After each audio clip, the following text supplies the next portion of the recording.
Hello everybody, मैं doctor Vikram मस्कर हूँ, एक घुटने और कंधे का विशेषज्ञ नई दिल्ली इंडिया से। और इस वीडियो में हम बात करने वाले हैं कंधे के डिसलोकेशन के बारे में और क्या ये ऑपरेशन के बिना ट्रीटमेंट हो सकती है। Can shoulder dislocation be treated without surgery?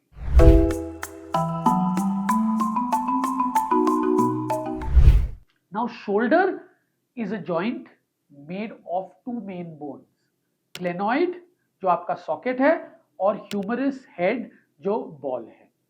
Now जब ये बॉल सॉकेट के बाहर निकल जाता है, इसी को हम डिसलोकेशन बोलते हैं।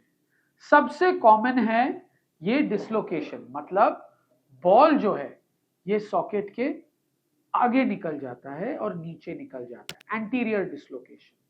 बहुत रेयरली पोस्टीरियर डिसलोकेशन होती है। नाउ ये आपके कंधे का सॉकेट है और ये आपके कंधे का बॉल है। नाउ ये देखिए, ये बॉल जो है ये आपके आर्म का या हाथ का एक कंटिन्यूएशन है और ये बॉल ये सॉकेट के ऊपर ऐसे बैठता है। यही आपके कंधे का जोड़ है। नाउ ये सॉकेट को आप अच्छी नजर से देखिएगा, ये सॉकेट फ्लैट नहीं है, थाली की तरह चारों तरफ उठा हुआ है। ये जो चीज जो उठी हुई है ये अलग से अटैच्ड है सॉकेट पे, जिसको हम लेब्रम बोलते हैं। यही आपके कंधे को संतुलित रखता है, क्योंकि सॉकेट छोटा है और बॉल बड़ा है। तो क्योंकि ये उठा हुआ है, ये बॉल को बाहर जाने से रोकता है।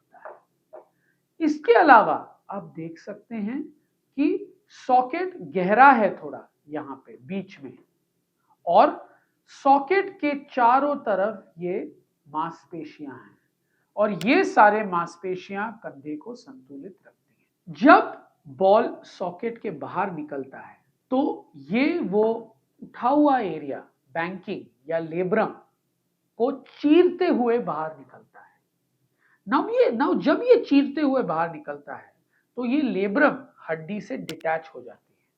नाउ ये डिटैच होके आगे की तरफ जा सकती है या यूजुअली आगे की तरफ और नीचे की तरफ चली जाती है। नाउ ये एक जरिया बन जाता है जिससे बॉल जो है ये सॉकेट के बाहर चला जाता है। जब ये पहली बार डिसलोकेशन होता है तो इसमें 50 से 60% चांस है कि ये जो बैंकिंग है, लेब्रम है, ये अपनी जगह पे वापस आके जुड़ जाए, अगर ये जरूरत से ज्यादा नीचे नहीं गया है।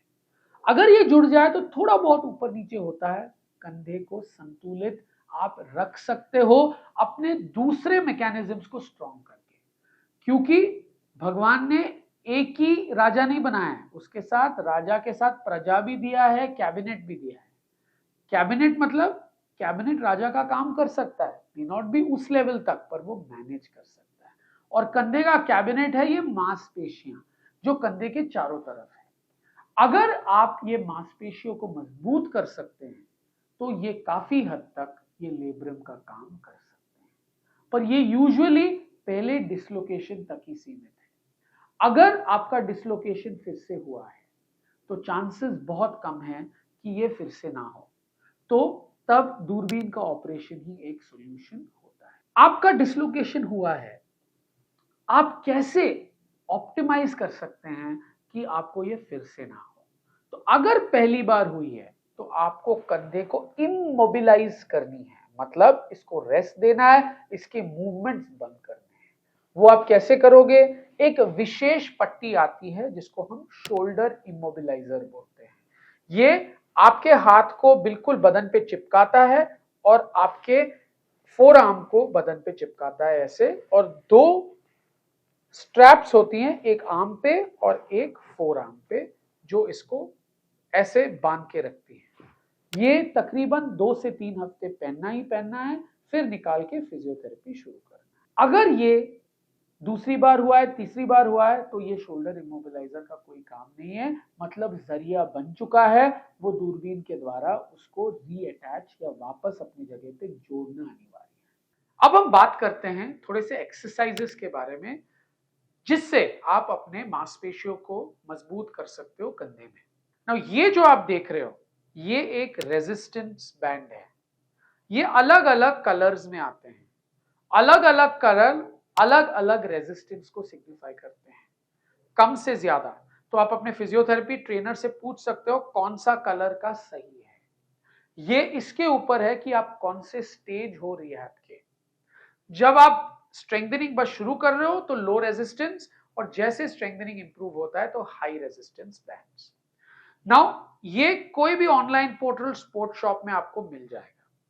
नाउ ये जो रेजिस्टेंस बैंड है आप इसको इफेक्टिवली यूटिलाइज कर सकते हो, अपने सूटकेस में ले जाके अपने ट्रिप्स में भी ले जा सकते हो। तो ये रेजिस्टेंस बैंड 2 हैंडल के साथ आता है, 2 हुक्स के साथ आता है और ये ट्यूबिंग के साथ आता है। नाउ ये रेजिस्टेंस बैंड को पहले तो नीचे की तरफ अपने 2 पैर इसके ऊपर रख दीजिए। आप देख सकते हैं कि मेरे दोनों पैर जो है वो रेजिस्टेंस बैंड के ऊपर है और दोनों एंड्स रेजिस्टेंस बैंड के जो है वो इक्वल लेंथ है। ओके, तो इसको कस के पकड़ के पहला एक्सरसाइज है आगे की तरफ ले जाना 90 degrees, hold it there, gradually come back 90 degrees, hold it there, gradually come back.